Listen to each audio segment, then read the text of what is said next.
Assalamualaikum warahmatullahi wabarakatuh. 92,1 FM Radio Pesona, stasiun informasi terbaikmu. Selamat siang Pesona Inspira. Apa kabarnya Anda hari ini? Senang sekali saya Iqbal Santosa sebagai radio host kali ini akan menemani Bincang Pendidikan edisi hari ini Jumat tanggal 9 Agustus 2024. Di mana kita akan membicarakan nih mengenai salah satu topik penting, yaitu peran orang tua dalam menghadapi anak yang mengalami kesulitan belajar. Tentunya bagi Pesona Inspira yang memiliki buah hati di rumah, apalagi buah hatinya dalam masa sekolah nih. Tema seperti ini tidak asing lagi, tentu sangat dekat dengan Pesona Inspira. Jadi mari sama-sama kita kupas tuntas mengenai tema kita, tentunya dengan dua narasumber yang sudah hadir di studio Radio Pesona. Untuk narasumber pertama kita ada Ibu Rina Mariana Hesti MPSI selaku guru SD Negeri Pager Koko. Selamat siang Ibu. Ya, selamat siang Mas Iqbal. Apa kabarnya hari ini Bu? Alhamdulillah sehat. Mas Iqbal bagaimana? Alhamdulillah sehat. Baik, Pesona Inspira, untuk narasumber kedua kita ada Bapak Nanang Rosid MPD. Beliau adalah guru dari SD Muhammadiyah Sudagaran. Selamat siang Bapak. Selamat siang Mas Iqbal. Sehat? Apa kabarnya Pak? Alhamdulillah sehat. Alhamdulillah. Ini PPDB berarti sudah selesai ya Bu Pak? Iya, sudah mulai pembelajaran. Oh, ini berarti sudah pembelajaran hari keberapa ini? Ini sudah minggu ketiga. Oh, sudah ya, minggu ketiga. Iya. Jadi MPLS juga sudah selesai untuk kelas awal itu kan, transisi itu 2 minggu, untuk kelas yang selanjutnya. Oh, oke. Berarti MPLS-nya berarti totalnya berlangsung berapa lama ini? Untuk kelas awal itu 2 minggu. Oh, 2 minggu. Ya, 2 minggu. Betul. Kalau untuk yang kelas lanjutan di SD dari kelas 2 sampai kelas 6 itu 1 minggu. Baik. Mungkin ini sebelum kita menuju tema kita hari ini, mumpung kita lagi ngomongin soal MPLS juga nih. Ini kan pasti MPLS menjadi tantangan tersendiri karena peralihan antara mungkin anak-anak yang dulunya dari TK, sekolahnya masih bersama orang tua, kali ini masuk SD nih Pak Bu. Ini apakah masih ada juga yang diantar orang tua terus ditunggu di sekolah, atau sekarang sudah nggak ada nih zaman sekarang? Ya, ini untuk anak-anak kelas 1 terutama ya, untuk peserta didik baru memang masa transisi. Transisi ya memang betul lah ya. Jadi mulai anak yang biasanya happy terus, kita bawa ke happy agak serius nih. Tapi tetap happy. Tetap happy. Berarti ini gimana nih tanggapannya? Ini orang tuanya apakah sebenarnya anaknya masih takut terus ya udahlah orang tuanya nggak tega, atau mungkin ada beberapa yang sebenarnya anaknya sudah berani tapi orang tuanya yang nggak tega jadi pengen nungguin di sekolahan. Betul. Iya. Jadi memang di masa transisi ini kenapa untuk kelas awal itu lebih panjang gitu, karena biasanya terjadi seperti itu ya. Ada pergolakan batin, pergolakan batin antara orang tua dengan anak. Ada beberapa anak yang memang sudah mandiri tapi orang tuanya seperti Mas Iqbal sebutkan tadi. Nah, jadi ketika di awal kita memang sudah ada kesepakatan dengan orang tua. Jadi program kita bisa berjalan dan alhamdulillah anak-anak sekarang di masa minggu ketiga ini sudah mulai mandiri. Sudah mulai mandiri, alhamdulillah. Berarti ini juga salah satu struggle yang tidak hanya dialami oleh siswa tapi orang tua pun sebenarnya ya kesulitan juga. Iya, betul sekali. Mungkin yang kurang dipahami bagi Pesona Inspira di rumah yang mungkin masih belum memiliki buah hati di usia sekolah, mungkin pikirannya hanya sang anak saja yang ingin didampingi orang tua, tapi terkadang orang tua pun masih ingin mendampingi di situ ya sebenarnya. Iya, betul. Jadi karena kekhawatiran berlebih gitu, jadi orang tua sehingga justru tidak tega meninggalkan anaknya gitu kan. Jadinya ya kan biasanya memang bonding itu kan kuat ya, frekuensinya itu menular. Jadi kekhawatiran orang tua pasti menular ke anak gitu, akhirnya terjadi gitu. Ditambah anak pertama. Wah. Jangan salah Pak, bukan hanya pertama. Kalau yang ada satu-satunya juga apalagi. Baik. Mengenai tema kita hari ini yaitu peran orang tua dalam menghadapi anak yang mengalami kesulitan belajar. Ini masih nyambung dengan pembahasan kita sebelumnya di mana hubungan anak dan juga orang tua dalam dunia pendidikan. Tentunya seperti yang kita tahu bersama bahwa pendidikan tidak hanya 100% ada di lingkungan sekolah saja. Tentunya peran serta orang tua juga penting sekali dalam tumbuh kembang anak, terutama dalam proses pembelajaran juga nih.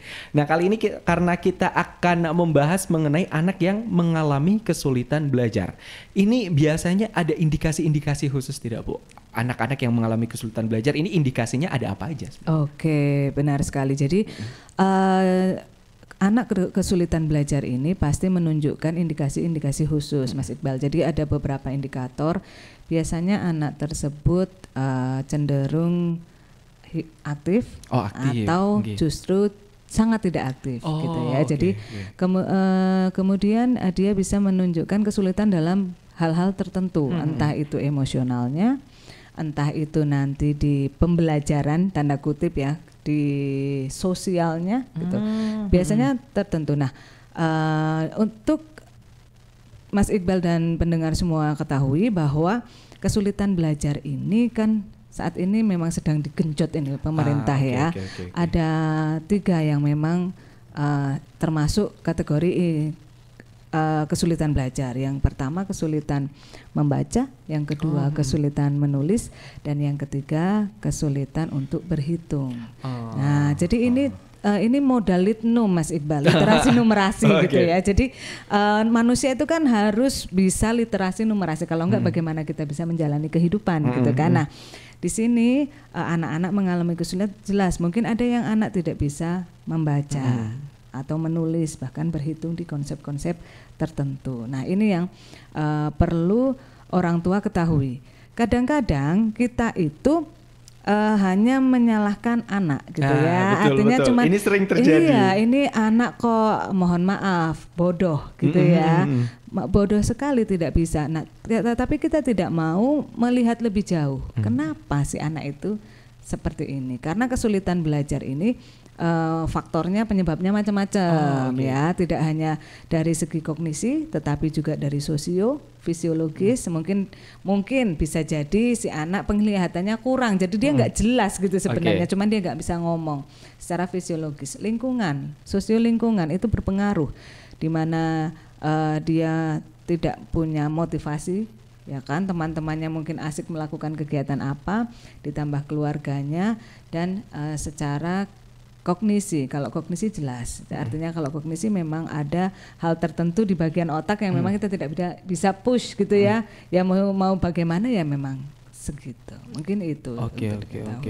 Kemudian begini nih Pak, faktor-faktornya kan tadi sudah dijelaskan ada beberapa. Ada ya mungkin untuk faktor yang paling besar atau paling sering terjadi kenapa seorang anak kesulitan belajar, apakah memang dari keluarganya tidak dibiasakan budaya belajar, atau mungkin pendidikan pertamanya itu langsung SD ya, tidak TK dulu atau PAUD dulu, atau mungkin memang si anak pada dasarnya memiliki kesulitan untuk menangkap pelajaran yang masuk. Ini faktor yang sering terjadi di sekitar kita itu yang apa biasanya? Tadi sudah disebutkan oleh Bu Rina bahwa untuk kesulitan belajar itu ada yang kesulitan membaca, berhitung, kemudian mengeja kata-kata. Nah, kadang yang kita temui itu bukan faktor-faktor dari mana, tapi malah terlalu gasik untuk belajarnya. Jadi memang pemerintah sudah menggalakkan bahwa di masa PAUD, di TK itu memang tidak langsung di-push diajari baca tulis langsung. Ya, makanya di kelas 1 dan 2 itu ada namanya masa transisi PAUD. Kalau udah berapa tahun belakangan ini ya Bu Rina ya. Jadi di situ memang anak istilahnya kita akan mempelajarinya step by step. Jadi ketika kita sedikit menengok ke negara-negara maju itu seperti yang sudah kalau di kota-kota besar itu dengan teori Montessori-nya, bahwa pertama itu kemandiriannya. Kemandiriannya. Kalau anak sudah mandiri, sudah tahu jati diri untuk belajar, yuk bareng-bareng. Anak sudah nyaman lah intinya. Ketika anak sudah nyaman, kemudian yuk belajar yang ini, seneng, insya Allah itu akan lebih mudah. Jadi kadang sistem yang ingin cepat-cepat buru-buru itu drilling dan yang sebagainya itu yang kadang akan menjustifikasi anak. Ini anak saya udah TK besar, pintar baca kok. Akhirnya akan ada komparasi. Kenapa anak saya belum? Akhirnya itu kejar-kejaran. Anak belum siap. Anak belum siap. Pertama tapi intinya orang tuanya sudah ingin cepat biasanya. Iya, karena itu. Ya faktornya salah satunya itu. Betul. Oke. Nah, tapi mungkin ini sedikit relate bahwa dulu sepertinya di zaman saya kecil juga patokan ataupun standar saat memasuki sekolah dasar itu bukan usia, tapi kalau sudah bisa membaca ya masukkan saja ke SD. Berarti ini sedikit banyak masih menjadi patokan orang tua di zaman sekarang juga atau sudah mulai tergeser sebenarnya? Baik, jadi sebenarnya memang kita itu kan biasanya melakukan sesuatu karena informasi kita sebelumnya gitu. Betul. Ya. Biasanya sang orang tua ini diperlakukan bagaimana oleh orang tua dahulu gitu. Nah, yang terjadi sekarang masih sama Mas Iqbal. Artinya orang tua ini masih menilai anak itu, kesiapan anak itu hanya berdasarkan nilainya. Oh, dia bisa baca, oke, dia siap gitu. Nah, di beberapa sekolah termasuk program pemerintah ini di transisi PAUD SD ini itu sebenarnya bagus sekali. Artinya tidak hanya melulu di sisi kognisi, tetapi bagaimana kesiapan anak belajar yang tadi disebutkan Pak Nanang itu sangat penting. Nah, disinilah bagaimana sih peran orang tua ketika menemui anaknya kesulitan gitu. Jangan hanya langsung kamu bodoh sekali, udah les aja gitu kan, les aja, di les malah bukannya tambah pinter malah tambah blenger gitu ya. Drilling blenger gitu karena dia belum tahu konsep belajarnya, pemahamannya, apa yang harus dilakukan. Nah, itu akan frustasi, sama-sama frustasi. Akhirnya ya wes bubar gitu. Mungkin seperti itu. Karena ada sebuah teori juga sebelum anak membaca itu belajar pertama itu adalah belajar fokus. Fokus dulu, betul.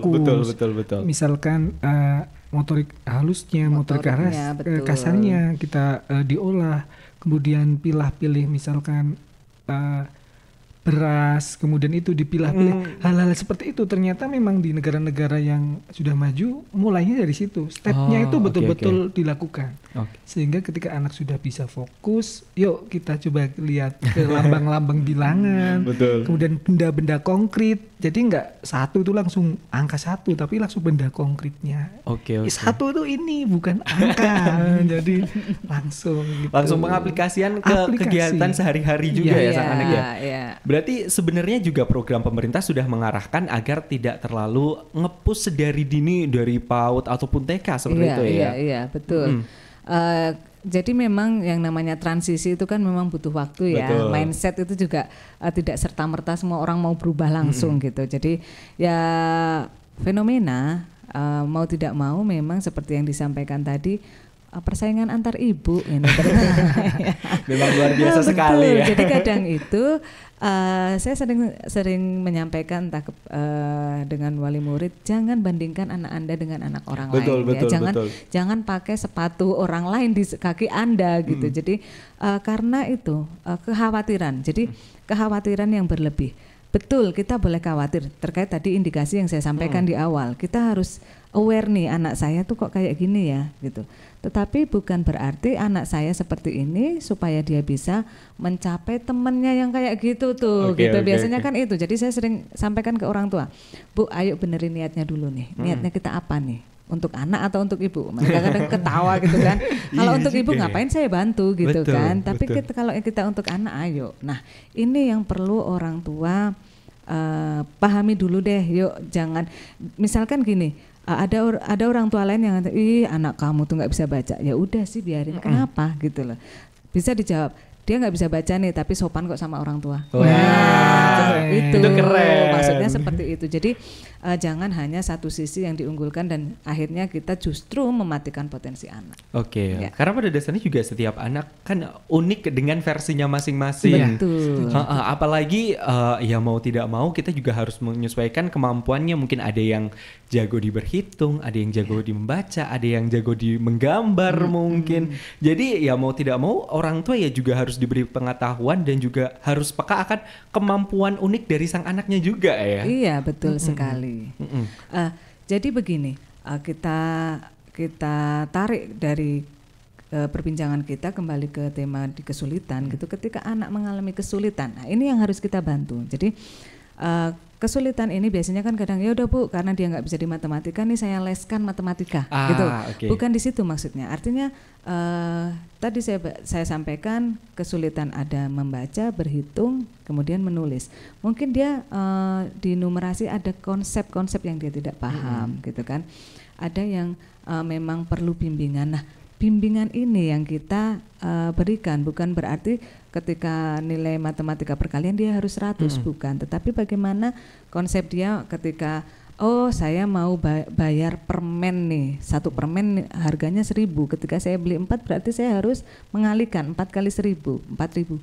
Nah itu yang harus kita bimbing gitu ya. Nah cara membimbingnya bagaimana ya, jelas identifikasi gitu, kita harus identifikasi dulu dia apanya nih. Kalau memang tadi kognisi berarti kita harus ke ahli gitu kan. Kalau misalkan ternyata hanya motivasi sosio, oh mungkin ibunya nih nggak pernah ada untuk anak gitu, oh berarti itu yang diperbaiki. Nah itu yang identifikasi.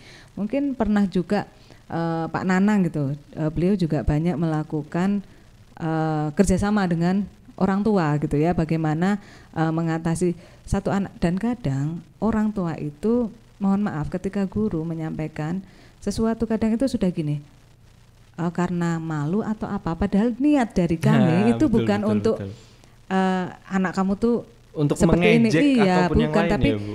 Kayaknya seperti ini Bu, yuk kita. Nah itu yang memang perlu keterbukaan. Oke. Nah ini menarik mengenai siswa-siswi yang mengalami kesulitan belajar. Ini apakah respon dari siswa-siswinya saat mengalami kesulitan belajar atau mengalami sulit dalam memahami pelajaran yang ada di sekolah? Kebanyakan dari mereka apakah akan terus menyadari ataukah diam, atau mungkin sudah ada di tahap yang mencari bantuan atau pertolongan untuk dari respon sang anaknya sendiri biasanya? Oke, sebetulnya di asesmen formatif awal untuk di kurikulum Merdeka itu sudah ada gaya belajar ya Bu Rina. Betul. Jadi kita menentukan gaya belajar anak, kecenderungan kita tidak bicara yang kecerdasan yang banyak-banyak itu, tapi kita kecenderungan yang 3. Misalkan yang visual, kemudian motorik, kemudian yang satunya audio. Nah, kadang hal-hal seperti itu memang kecenderungan anak. Wong saya sukanya dengan menggambar kok. Ini guru ceramah sampai di rumah orang tua ikut kuliah subuh ceramah juga, double ceramah, kajian all day long gitu ya. Anaknya itu sukanya yang visual, betul, yang harus melihat dulu, diberi contoh bisa, tapi yang dia dapat emang dari audio murni. Nah kadang salah satu kesulitan belajar anak belum menemukan gaya belajarnya. Walaupun di seiring jalannya waktu anak akan perlahan-lahan memahami dengan bisa adaptasi, oh ini saatnya memang harus motoriknya yang kuat, kemudian memang harus kita audionya yang harus lebih besar, itu memang ada. Tapi untuk anak-anak usia SD akan ditemu seperti itu. Dan ini bisa dikomunikasikan kok sebetulnya pada guru-guru lah, insya Allah sudah paham semua untuk gaya belajar anak. Orang tua bisa tanya ketika konsultasi, nggak harus konsultasi saat penerimaan rapot, tapi bisa 1 bulan pingin loh ini perkembangan anak saya tuh. Nah yang jarang seperti itu. Belum terbangun.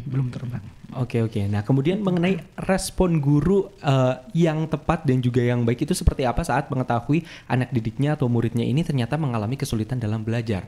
Respon pertama yang harus dilakukan guru itu sebenarnya seperti apa cocoknya? Oke, baik. Jadi ini juga menjadi PR kita bersama. Ketika kita menghadapi sesuatu yang lain dari yang lain gitu kan, biasanya kita langsung gitu ya. Betul. Nah sebagai guru kita tidak boleh langsung menjustifikasi si anak. Artinya kita informasi itu sebagai data kita, apa yang harus kita lakukan kepada si anak ini. Jadi karena guru itu kan tidak hanya mengajar ya Mas Iqbal, kita itu mendidik gitu. Jadi bagaimana mendidik si anak. Nah beberapa kiat ketika kita memang sudah mengidentifikasi, ya berarti kita harus komitmen gitu. Komitmen apakah dia sosionya, apakah dia kognisinya, apakah dia memang motorik halusnya ternyata tadi disampaikan waktu kecil dia belum terlatih. Pastinya dia menulis tidak akan bisa bagus gitu ya, tidak akan bisa lurus, tidak akan bisa sesuai bentuk. Nah kalau memang sudah teridentifikasi ya kita akan buat programnya. Oh ternyata ini sosial lingkungan, berarti kita harus konsultasi dengan orang tua. Nah, kita gali, oh ternyata dia ada kecenderungan ingin dibimbing. Nah, itu kan bisa kita komunikasikan. Nah, peran orang tua di sini ketika memang diajak komunikasi, jangan apatis, jangan merasa gurunya nggak suka dengan anak saya gitu. Kemudian nanti kalau ada wali murid lain yang tahu, mesti mereka akan mengejek itu abaikan menurut saya. Kita fokus ke anak, gitu. Karena yang dibantu kan anak kita, bukan anak orang lain itu ya istilahnya. Betul. Ini untuk kepentingan mereka. Nah, untuk step-stepnya akan ada banyak cara, gitu ya. Ada banyak cara. Misalkan tadi kalau dia memang anak visual ya kita berikan stimulus visual, gitu. Baik. Seperti itu. Nah, tadi sudah berbicara mengenai bagaimana respon guru yang tepat. Kemudian sekarang mengenai respon orang tua. Sering kali nih ibu bapak, apabila orang tua diberitahu apabila anaknya ini mengalami kesulitan belajar, pada umumnya yang sering terjadi, ini respon orang tua kebanyakan di zaman sekarang seperti apa sih? Kalau misalnya tahu anaknya ini ternyata mengalami struggle saat sedang belajar seperti itu. Oke, Pak Nanang mungkin ada pengalaman dulu. Pertama, respon orang tua pasti akan kaget, Mas. Karena tahunya kan anak berangkat sekolah pulang sudah agak sore seperti itu kan. Kemudian yang pernah kami lakukan ketika ada anak yang mengalami kesulitan belajar, kita panggil orang tuanya. Kemudian sebelum itu kita kan memang di awal pembelajaran itu kita cek untuk data diri anak. Oh, oke. Ya. Kemudian setelah cek data diri anak, pendampingan belajar sama siapa, kemudian orang tua pulang jam berapa, akan kelihatan di situ.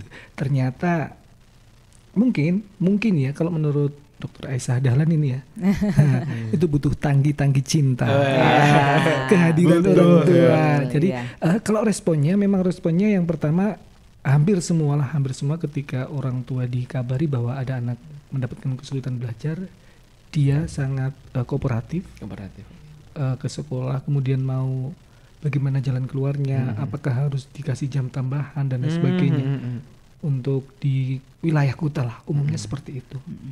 Nggak tahu kalau untuk masyarakat di teman-teman yang lain. Oke.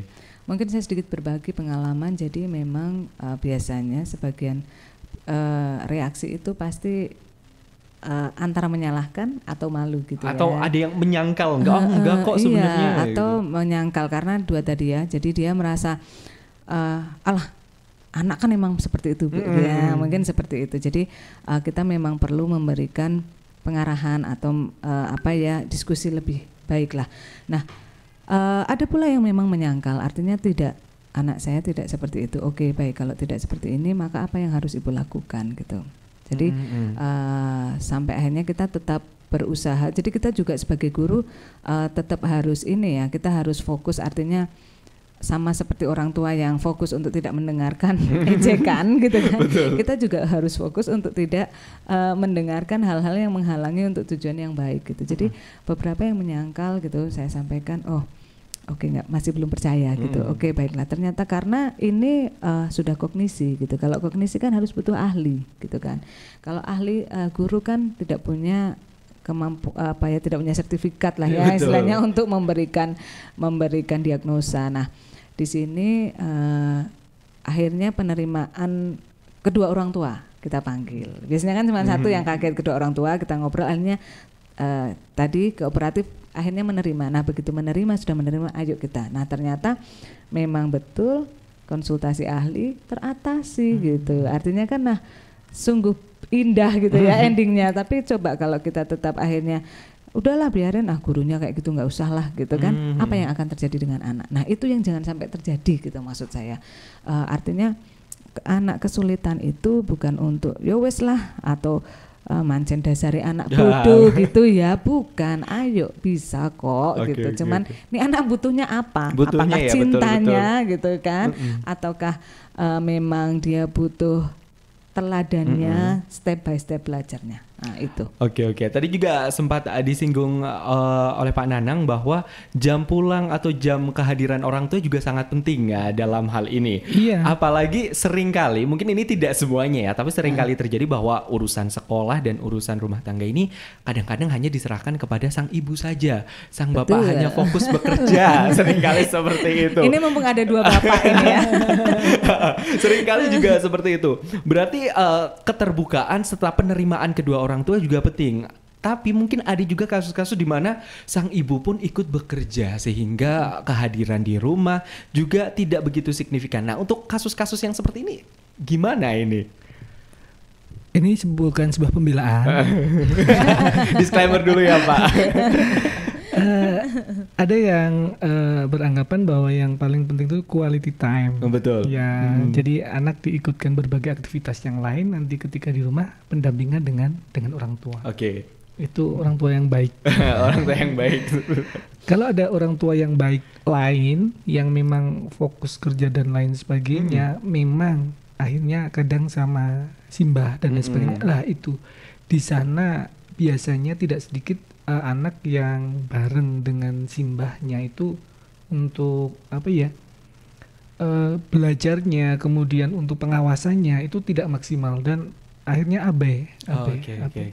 Kemudian pengalaman juga ketika kita pernah ngobrolin anak bahwa ada kesulitan belajar ini dan itu, ada yang enteng juga tadi memang menjawab, ya pripun meleh nek lari nggih kados ngoten. Itu ada, memang ada. Itu agak template sih ya Pak. Iya, template itu daripada.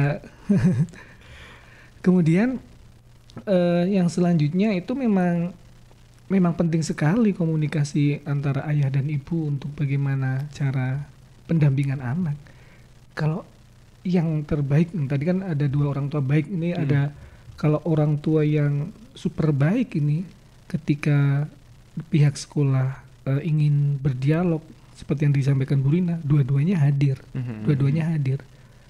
Saya punya dosen di Unsik, keren sekali ketika anaknya ikut aktivitas sekolah.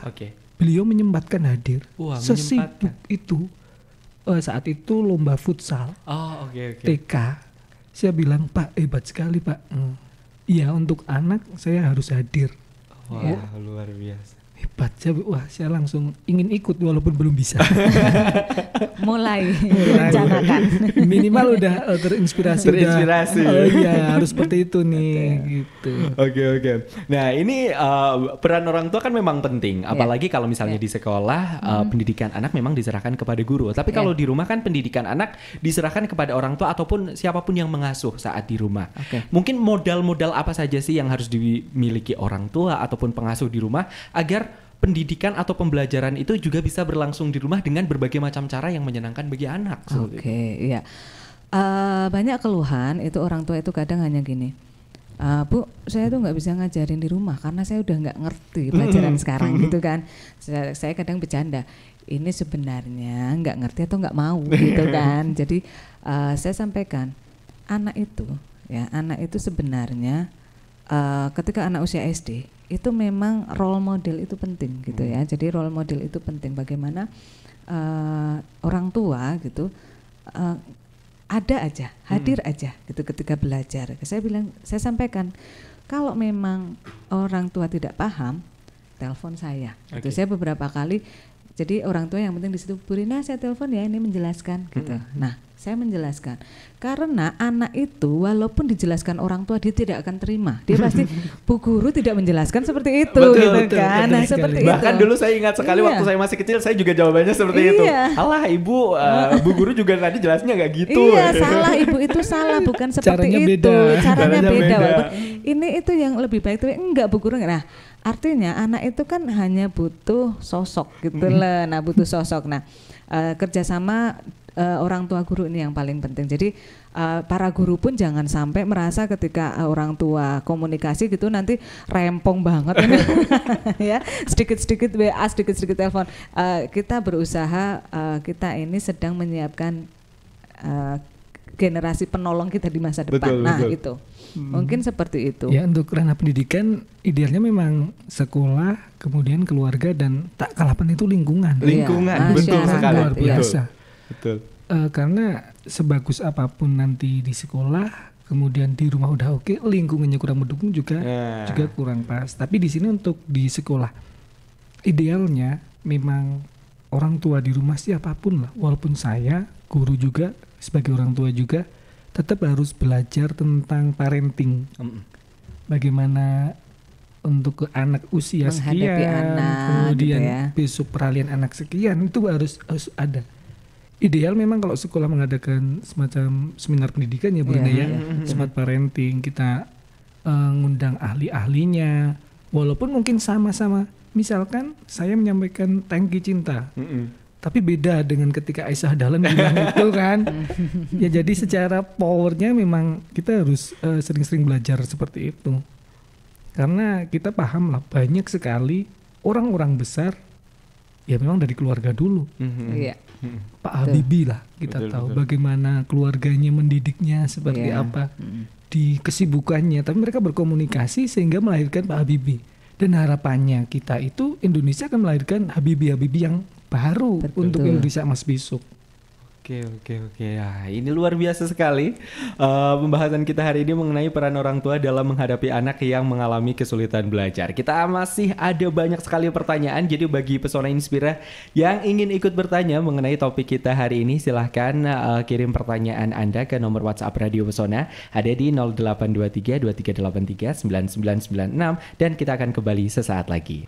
Baik, Pesona Inspira tentunya masih bersama saya Iqbal Santosa dengan kedua narasumber kita, ada Ibu Rina Mariana Hesti sebagai guru SD Negeri Pager Kukuh dan juga Bapak Danang Rosid yaitu sebagai guru SD Muhammadiyah Sudagaran dalam bincang pendidikan dengan tema orang tua dalam menghadapi anak yang mengalami kesulitan belajar. Mungkin sebelum kita ke pertanyaan selanjutnya ingin menyapa para pendengar yang ada di rumah atau teman-teman guru terlebih dahulu. Silakan Bapak Ibu. Baik, terima kasih Mas Iqbal untuk waktunya. Kami mengirimkan salam untuk teman-teman penggerak KKG Kecamatan Wonosobo. Ya, semoga kita tetap semangat gitu dalam menggerakkan transformasi pendidikan. Jadi di sini saya juga menyapa para guru di seluruh Kabupaten Wonosobo ya, dimanapun Anda berada, jangan pernah menyerah, jangan pernah merasa Anda sendirian menghadapi permasalahan pendidikan, tapi kita para guru bisa bersama-sama dan para orang tua yuk lebih peduli ke pendidikan. Oke, baik. Nah ini sudah ada beberapa pertanyaan yang masuk di nomor WhatsApp Radio Pesona. Ini dari Pak Septian sepertinya dengan nomor WhatsApp yang di belakangnya 6957. Ini Pak Septian mengirimkan pesan bahwa beliau biasanya percaya kepada guru. Katanya silahkan saja ikut. Kalau misalnya anaknya nakal, dijewer saja tidak apa-apa. ini gimana ini dengan orang tua yang percaya seperti itu ini biasanya ini. Iya, betul. Saya justru tidak terlalu senang dengan yang percaya sepenuhnya gitu ya. Betul. Jadi kadang saya bercandanya saya gitu ya Bu, berarti nanti kalau saya bawa pulang itu juga dipercaya gitu ya. Jadi karena kita tidak bisa percaya dengan gurunya 100%. Harus ada peran orang tua. Guru juga tidak boleh ketika ya pon nakal harus dipercaya tak gitu ya atau tak jewer. Bukan berarti seperti itu, tapi kadang memang ada orang tua yang mungkin karena sungkan atau mungkin karena wis lah males rempong gitu. Nah ini yang jangan sampai terjadi. Jadi memang harus ada kolaborasi. Jadi kalau terlalu percaya seperti itu kadang suka saya bercandain. Ya udah Bu, kalau begitu saya percayakan kembali aja ke Ibu, silakan gitu ya. Jadi kadang orang tua Bu Rina sukanya seperti itu loh gitu. Nah mungkin seperti itu. Kalau saya jadi Pak Septian, yuk sebagai orang tua kita bekerja sama dengan para guru di sekolah. Oke, baik. Ini menarik juga ya, ada orang tua yang seperti itu ternyata. Iya, betul sekali. Di lapangan memang ada Pak Septian yang lain. Ada Pak Septian yang pokoknya lain. Pasrah bongkoan. Kalau menurut saya, jika ada yang seperti Pak Septian tadi pasrah bongkoan, percaya pada guru, ya nanti hasilnya template lah, umum. Tapi kalau misalkan dari keluarga punya goal tersendiri nih, oke, anak saya disekolahkan biar dapat ini, nanti kita di rumah kita bina yang ini. Jadi anaknya akan sesuai dengan harapan orang tua, kemudian sesuai dengan passion anak juga. Kan untuk di sekolah kan kita akan menghadapi misalkan 28, 30 anak. Jadi untuk fokus kita kan ya terbagi-bagi lah. Walaupun kita seoptimal mungkin berusaha terbaik untuk mereka. Jadi harapannya seperti disampaikan Bu Rina, kolaborasi lah. Betul. Tidak 100% dari satu sisi saja seperti itu. Baik, untuk pertanyaan selanjutnya ada dari Ibu Sisdi Tawangsari. Ini mendidik anak perempuan dan laki-laki itu sebenarnya sulit mana sih? Kok nampaknya anak perempuan lebih mau mendengarkan ya Bu? Betul atau tidak? Seperti itu. Ini saya diserang dua laki-laki nanti ya.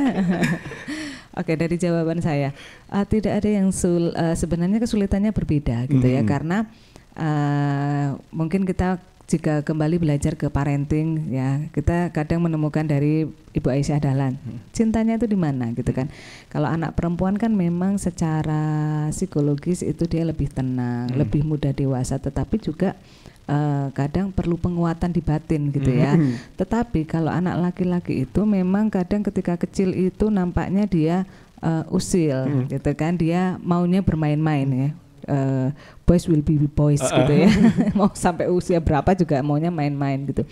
Hanya dia perlu bertanggung jawab, belajar bertanggung jawab. Nah kadang tanggung jawab ini anak laki-laki itu kan dia memang harus mengalami. Nah ketika mau mendengarkan atau tidak ini ya sebagai orang tua kita memang harus paham kalau anak laki-laki itu ya nggak mungkin toh gitu disuruh anteng gitu pasti akan ada saja yang menjadi kegiatan. Nah bagaimana kita mengarahkan si anak ini supaya kegiatannya itu bukan kegiatan yang brutal gitu ya, karena memang sudah garisnya bahwa dia itu akan suka mencoba gitu. Kalau anak perempuan itu lebih hati-hati gitu ya, secara psikologis memang seperti itu. Jadi nampaknya lebih mudah diomongi, padahal ya asli ini podo wae gitu. Kalau memang lagi nggak bisa dibilangin betul. Juga sama aja. Iya, jadi karena endingnya kan si dua anak ini keputusannya akan seperti apa. Nah, kalau kita kadang mengingat gitu ya, waktu saya SD gitu memang kadang anak-anak putri itu kan biasanya memang lebih cepat berkembang ya. Tapi nanti ketika usia SMP, SMA itu mulai tumbuh nih tanggung jawab laki-laki. Jadi kepemimpinan laki-laki mulai tumbuh. Nah, mulailah jadi tunas-tunas pemimpin yang memang lebih baik. Emang seperti itu gitu. Seperti itu ya, ada mas aja ya. Kalau saya melihat dari sisi misalkan dari sisi religinya. Untuk anak perempuan itu keumumannya untuk usia 9 tahun kemudian kelas 3, kelas 4 awal itu sudah ada yang memang ada pembebanan atau taklif. Artinya memang secara fitrahnya anak perempuan itu tanggung jawabnya bisa lebih dini, bisa mengemban tanggung jawab lebih dini. Adapun untuk yang laki-laki memang jeda 11-12 tahun itu kadang memang belum ada pembebanan atau taklif. Jadi dari sisi religi juga seperti itu. Oke. Untuk anak memang, untuk anak loh ya, bisa jadi untuk perempuan lebih mudah diarahkan, lebih mudah mendengarkan. Tapi kalau udah dewasa, perempuan itu sulit dimengerti. Wah, itu betul Pak. Ini adalah curcol. Itu betul sekali Bapak. Oke baik, kali ini ada Pak Anto di Kaliwiro nih. Bapak Ibu, bagaimana ya anak saya ini kesulitan belajar membaca padahal sekarang sudah kelas 2. Sering saya latih membaca di rumah, tapi mengeja pun terkadang masih susah. Malah dia juga merasa ada teman yang belum bisa membaca. Sehingga dia menjawabnya, ada temennya ini kok Bu, Pak, gitu. Ini gimana ini? Iya. Cerdas ya anaknya ya, ternyata ya luar bisa biasa. Ngeles ya. Baik, nah terima kasih untuk Pak Anto ternyata sudah melakukan pendampingan ke anak gitu ya. Jadi memang kita tidak bisa, anak itu bukan mie instan gitu ya, yang dalam 3 menit itu jadi masakan yang enak gitu ya, langsung mengenyangkan. Ketika si anak itu belum bisa membaca, belum bisa mengeja, coba kita cari medianya atau dia tertarik tidak sih sebenarnya dengan kegiatan belajar itu. Jangan-jangan orang tua hanya memberikan buku yang mohon maaf yang langsung aba gitu, yang hanya tulisan putih. Apakah dia suka gitu? Siapa tahu karena kalau melihat ceritanya dia bisa menjawab, berarti dia anak yang kreatif gitu loh. Nah kalau anak kreatif ya berikan dia dengan cara-cara kreatif. Misal berikan gambar atau berikan stimulus berupa film yang istilahnya tidak ada tulisan gitu ya. Nah, baru dibantu. Coba kalau itu apa sih bebek? Emang bebek tulisannya seperti apa toh? Nah, itu kan seperti itu. Jadi menghadapi anak kreatif ya harus dengan cara kreatif. Tidak bisa disamakan semua. Lah saya biasanya ngajarnya kayak gini gitu ya. Itu nggak bisa. Jadi mungkin untuk Pak Anto sarannya coba deh stimulus lagi si anak ini sukanya apa. Mungkin dia lebih suka bercerita. Nah, dari cerita-cerita itu coba distimulan lah. Aku pergi ke si Kunir loh, emang si Kunir, coba kalau si Kunir nulisnya seperti ini bukan. Nah itu kan bisa, jadi itu memotivasi intrinsik anak sehingga anak akhirnya mau belajar lagi, mau membaca lagi dengan baik. Mungkin saya salah satu tips. Kalau saya salah satu tips juga mungkin Pak Anto ya di Kalibiro ya, bisa lihat film India itu loh, Amir Khan Tarzan itu salah satu anak yang tidak bisa membaca. Bisa dikatakan disleksia lah. Ini belum bisa membedakan antara BD gitu. Jadi kebolak-balik terus. Nanti bisa inspirasi itu untuk jenis-jenis film motivasi yang lain itu. Kemudian yang disampaikan Bu Rina betul sekali bahwa tetap kita harus identifikasi masalahnya. Kemudian ini tidak bisa membacanya itu lambat atau memang nggak bisa membedakan ini dan itu pun masih dini. Oh iya. Kemudian diidentifikasi dari dini seperti itu ya. Kemudian yang kalau di Montessori yang tadi, apakah anak sudah belajar fokusnya dulu? Nah, fokusnya kan penting juga untuk merangkai. Gitu. Oke, baik. Kali ini kita sudah bersama dengan Ibu Anggi ini yang bertanya. Ini mau nanya nih Mas Iqbal, Pak Nanang dan juga Bu Rina. Kalau misal anak ini lebih tertarik belajar lewat gadget, apakah diperbolehkan? Apalagi kan sekarang banyak aplikasi untuk belajar menulis dan lain sebagainya bagi anak. Adakah tips-tips agar anak mau belajar lewat platform lain atau mungkin dibolehkan dengan cara-cara tertentu nih? Oke, wah memang ini sudah dunia digital ya, kita nggak bisa, kita juga tidak bisa menghindari gitu ya. Nah, Bapak Ibu, satu hal yang juga tentang digital ini yang kadang menjadi Bu, aku tuh anak ini. Komitmen kita seperti apa gitu kan? Komitmen kita seperti apa? Apakah ketika kita memberikan gadget ke anak itu karena supaya kita juga bebas dari anak gitu kan? Atau apa gitu? Nah, boleh tidak dengan digital? Boleh, tetapi kita harus tahu rentang gitu ya. Seperti anak usia kecil lah, kita saja yang orang tua yang karena kerjaan gitu ya harus terpapar gawai itu kan mata lelah, gitu ya, lelah kan. Saya tuh kadang udah sering pusing-pusing gitu kadang jadi gadget itu kadang saya singkirkan gitu karena itulah. Jadi boleh kalau ditanya boleh tidak boleh, tetapi yang perlu diperhatikan adalah waktunya, rentangnya gitu. Yang terbaik kan maksimal itu kalau anak mungkin saya rasa 1 jam lah pakai games gitu ya. Nah, terus tipsnya gimana biar dia bisa ya, karena mungkin dia masih usia bermain ya berarti kita kasih permainan secara nyata gitu kan. Sekarang juga banyak ya, misalkan membuat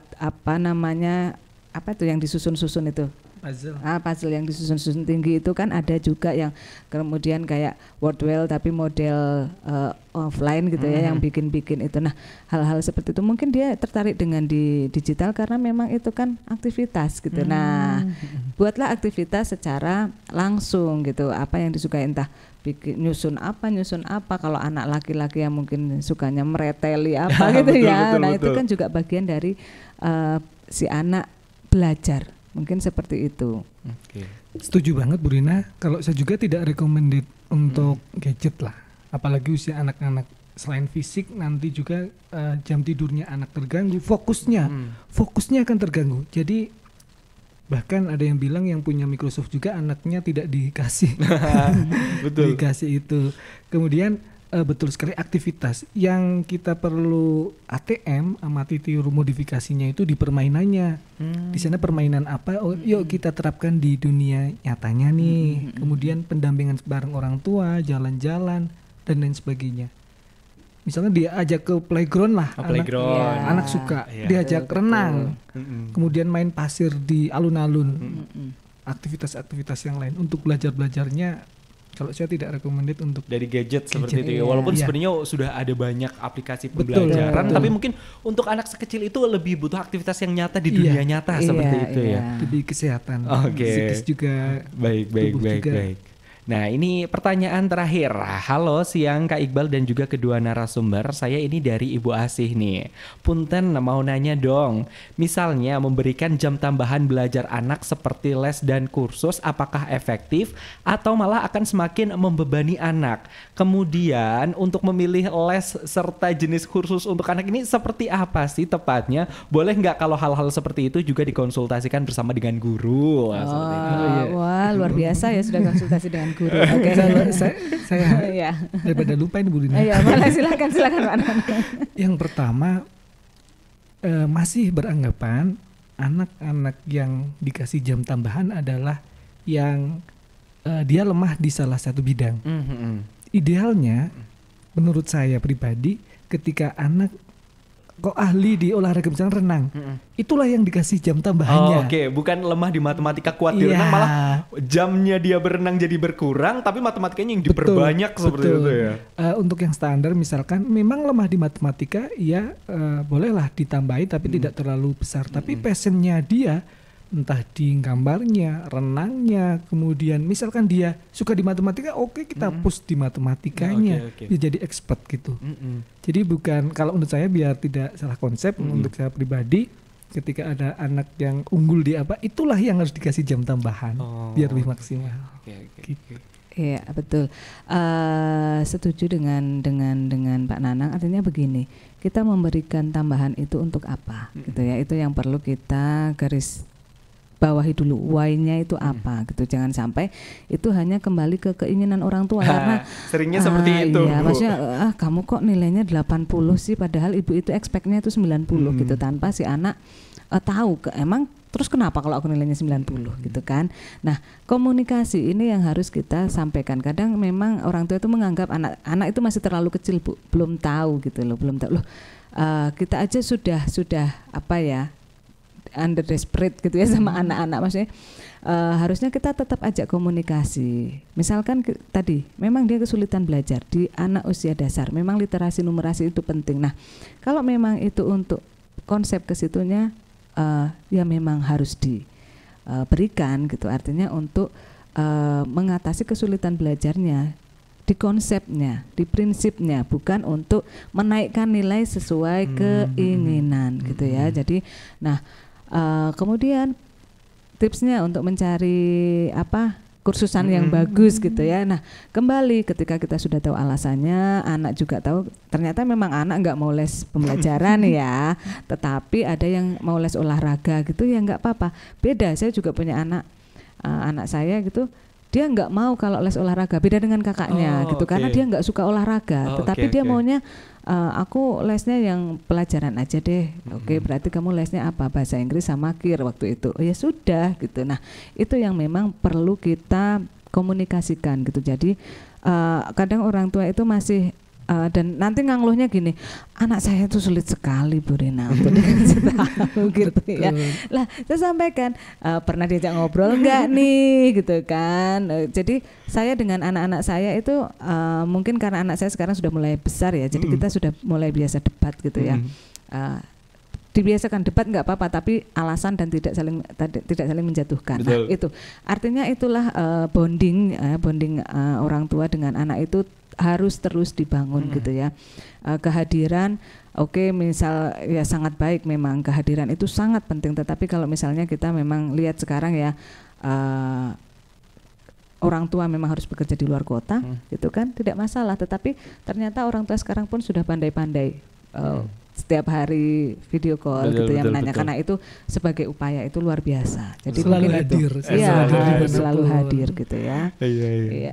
Itu juga luar biasa. Berarti memang debat diperbolehkan antara anak dan juga orang tua asal menggunakan bahasa yang baik, serta mungkin yang saya tangkap adalah tidak hanya untuk mengontrol keinginan atau terlalu yang neko-neko dari sang anak, tapi juga keinginan dari orang tua agar juga bisa direm seperti itu. Betul, jadi mengerem kedua belah pihak agar keinginan dari sang anak dan orang tua bisa saling bertemu di tengah seperti itu. Benar. Jadi tadi sempat disinggung bahwa masyarakat itu kan menjadi peran penting sebenarnya. Tetapi kadang kita lihat masyarakat itu sekarang kadang ketika berbeda itu berarti nggak suka, gitu ya. Sekali. Ketika berbeda berarti bukan pro saya. Padahal sebenarnya kita itu dilahirkan berbeda. Wong kita aja punya di Bhinneka Tunggal Ika. Itu slogan loh. Ini kenapa tidak pada literat gitu kan? Artinya itu slogan kita berbeda-beda gitu. Jadi kita itu terbiasa akhirnya ya udahlah daripada nanti aku konfrontasi dengan ini lebih baik diam. Tapi di belakang itu ngrogoti gitu ya. Nah itu yang perlu kita perbaiki. Jadi anak-anak kita biasakan berpendapat, ya, bernalar kritis, dan ini sesuai dengan kurikulum Merdeka ya Pak Nanang. Di profil pelajar Pancasila salah satunya memang bernalar kritis gitu, karena jangan sampai anak-anak kita hanya dicekoi tanpa tahu ini benar atau salah, dan ketika mau termakan hoax, mau menyuarakan udah kamu berarti nggak suka sama saya. Nah itu kan tidak bisa. Bagaimana kita bisa berubah? Itu ya kita membiasakan seperti itu. Jadi saya pun di kelas itu membiasakan kadang begini. Oke, kalau kelas kita tidak ada diskusi, berarti Bu Rina akan tutup kelas, Bu Rina akan kembali ke kantor dan mengerjakan administrasi gitu. Anak-anak, jangan Bu. Oke, berarti kita diskusi gitu. Artinya memang kita harus diskusi. Menurut saya seperti itu. Kemudian Mas Iqbal sedikit.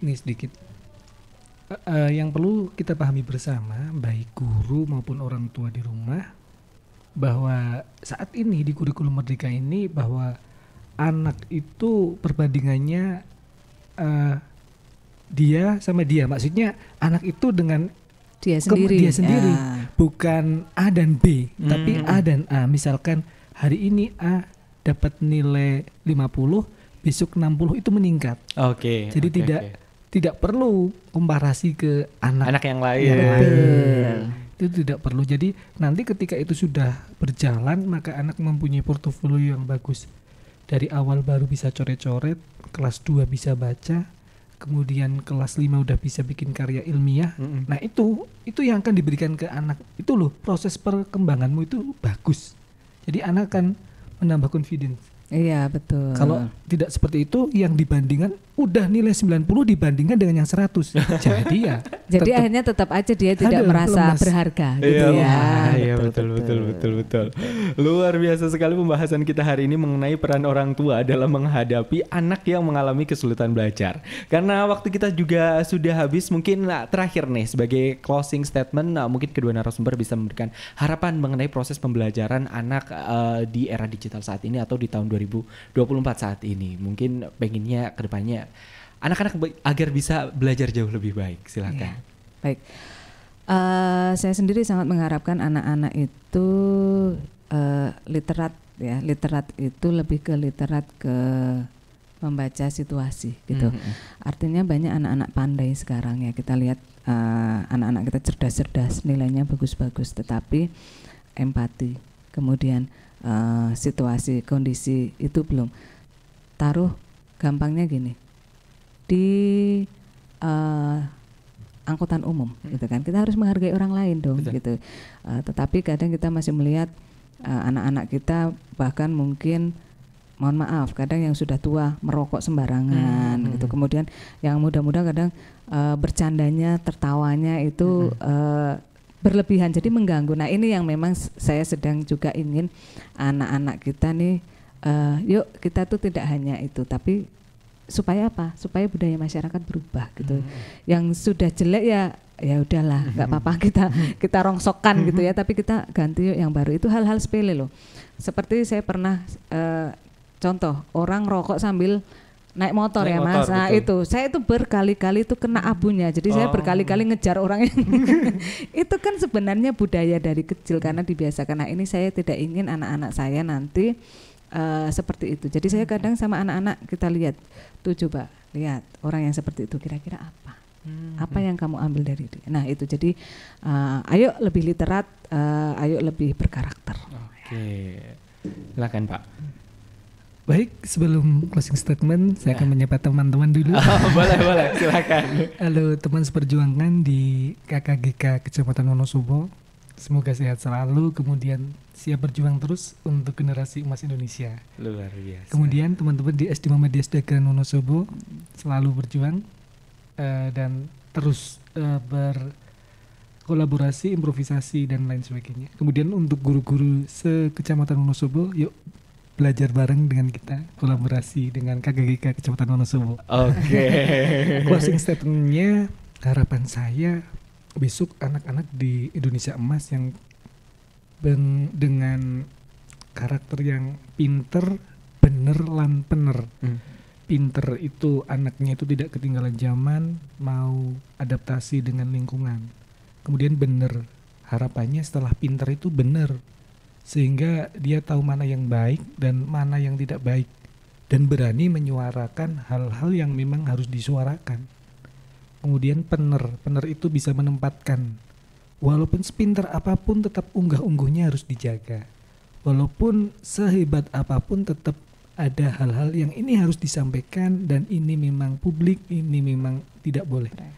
Artinya harapannya memang berkarakter, anaknya pinternya bisa nyaingi barat, tapi untuk karakternya, ketimurannya tetap dijunjung tinggi. Mungkin itu Mas Iqbal. Oke, baik. Terima kasih kepada dua narasumber yang sudah hadir di studio Radio Pesona untuk bincang pendidikan kali ini. Ada Ibu Rina Mariana Hesti selaku guru SD Negeri Pager Kukuh dan Bapak Nanang Rosid dari guru SD Muhammadiyah Sudagaran. Dalam tema kita yaitu peran orang tua dalam menghadapi anak yang mengalami kesulitan belajar. Terima kasih juga kepada Pesona Inspira yang sudah bergabung. Nantikan bincang pendidikan selanjutnya dengan tema yang tidak kalah menarik. Saya Iqbal Santosa pamit undur diri. Wassalamualaikum warahmatullahi wabarakatuh. Baru saja Anda dengarkan dialog interaktif hari ini. Nantikan dialog interaktif lainnya hanya di 92,1 FM Radio Pesona, stasiun informasi terbaikmu.